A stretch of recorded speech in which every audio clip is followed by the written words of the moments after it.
हमारे पास एक बैटरी है, कुछ वायर है और एक ऐसा उपकरण है जो बिजली का उपयोग कर सकता है, जैसे कि एक लाइट बल्ब। इलेक्ट्रिसिटी सर्किट में फ्लो होती रहती है, लेकिन जैसे ही तार टूट जाता है इलेक्ट्रिसिटी बहना बंद हो जाती है और लाइट बल्ब बुझ जाता है। क्योंकि अगर हम चाहते हैं कि सर्किट काम करे तो बस आप इतना याद रखिए कि सर्किट का रास्ता पूरा होना जरूरी है और जरूरत पड़ने पर सर्किट के रास्ते को तोड़ने या जोड़ने के लिए हम स्विच का इस्तेमाल करते हैं। तार से बिजली बह रही है, इसे कन्वेंशनल फ्लो कहा जाता है। अगर हम बैटरी को बाहर निकालते हैं और उसे पलट देते हैं तो करंट दूसरी तरफ से बहने लगेगा। हालांकि लाइट बल्ब अभी भी काम करेगा, लेकिन कुछ डिवाइस ऐसे भी हैं जो करंट के प्रवाह के आधार पर अलग तरह से काम करेंगे। ये थे सर्किट के कुछ बेसिक प्रिंसिपल। अब हम आते हैं मैग्नेट पर। इसमें एक नॉर्थ पोल और एक साउथ पोल है और यह मैग्नेटिक मेटल्स को खींचता है, जैसे कि ये पेपर क्लिप। यदि आप दूसरे मैग्नेट को इसकी तरफ लाएंगे तो विपरीत पोल अट्रैक्ट होंगे और सेम पोल रिपेल होंगे।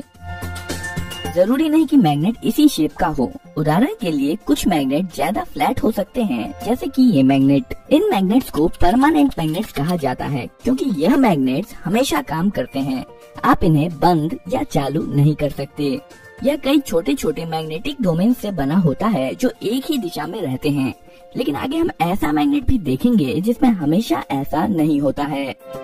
अब हम एक परमानेंट मैग्नेट लेंगे और बीच में एक छेद करेंगे और इसे एक ऐसी रॉड पर रखेंगे जहां पर ये आसानी से घूम सके।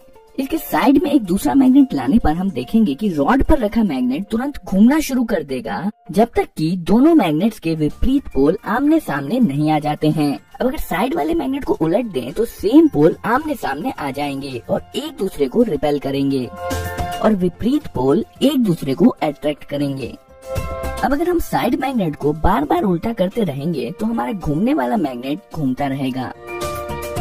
अभी के लिए बस ये घूमने वाला कॉन्सेप्ट याद रखिए, हम इस पर जल्द ही वापस आएंगे। यहाँ पर एक मेटालिक बोल्ट है जो मैग्नेट नहीं है। असल में ये मैग्नेटिक डोमेन से तो बना है, लेकिन इसके मैग्नेटिक डोमेन विभिन्न दिशाओं में है।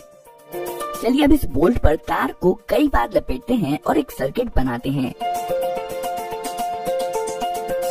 तारों के माध्यम से बहने वाला करंट मैग्नेटिक डोमेन्स को लाइन अप कर देता है। इसका मतलब है कि हमने अभी अभी एक मैग्नेट, या ज्यादा स्पष्ट तरीके से कहें तो एक इलेक्ट्रोमैग्नेट बनाया है। यह वैसे ही काम करता है जैसे कि एक परमानेंट मैग्नेट। यह लोहे के टुकड़े को उठा सकता है और इसमें एक नॉर्थ और एक साउथ पोल होता है जो दूसरे मैग्नेट को अट्रैक्ट या रिपेल करेगा। लेकिन इलेक्ट्रोमैग्नेट इस मायने में खास है कि इसे लाइट बल्ब की तरह चालू या बंद किया जा सकता है, जबकि परमानेंट मैग्नेट के साथ ऐसा नहीं किया जा सकता है। अब अगर हम बैटरी को पलट दें तो इलेक्ट्रिक करंट जो पहले इस तरफ से बह रहा था वो दूसरी तरफ से बहने लगेगा। इससे मैग्नेट के पोल्स बदल जाएंगे, नॉर्थ साउथ हो जाएगा और साउथ नॉर्थ हो जाएगा। इसे इलेक्ट्रोमैग्नेट की पोलैरिटी का बदलना कहते हैं। पर ऐसा करने का ज्यादा आसान तरीका बैटरी को पलटने की बजाय केवल तारों को पलटना है। आइए हम अपने घूमने वाले मैग्नेट पर वापस आते हैं। इस बार हम घूमने वाले मैग्नेट की जगह पर इलेक्ट्रोमैग्नेट रख देंगे।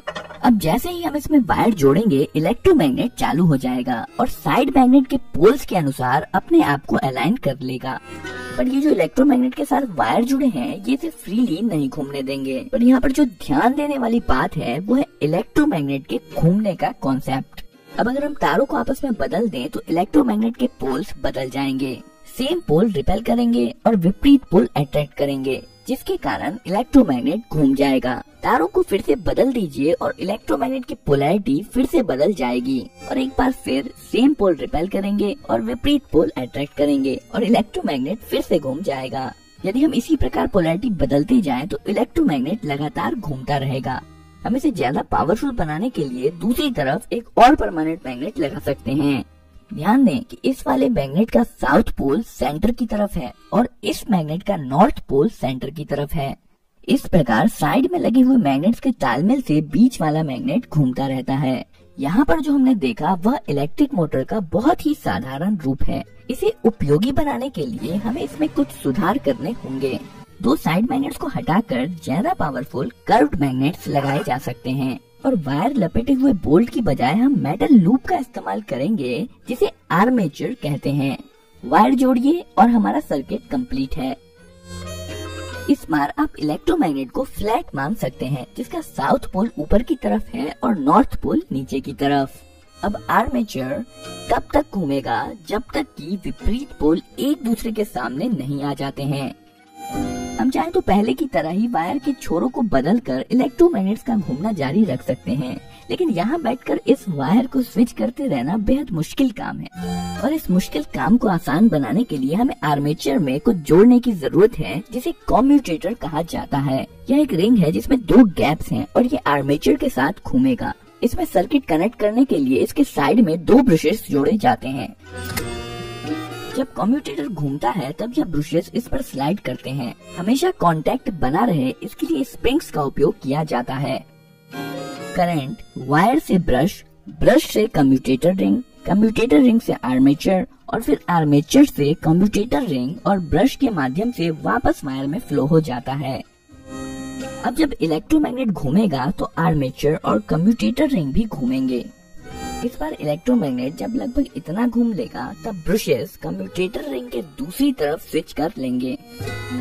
याद रखिए 2 ब्रशेस हैं और यह चीज दोनों तरफ होगी। कॉन्टैक्ट स्विच होने से पहले करंट इस तरह से फ्लो हो रहा था, पर जब ब्रशेस साइड स्विच कर लेंगे तब करंट इस तरह से फ्लो होने लगेगा। और जब करंट की डायरेक्शन बदल जाएगी तो इलेक्ट्रोमैग्नेट की पोलैरिटी भी बदल जाएगी और आर्मेचर घूमता रहेगा।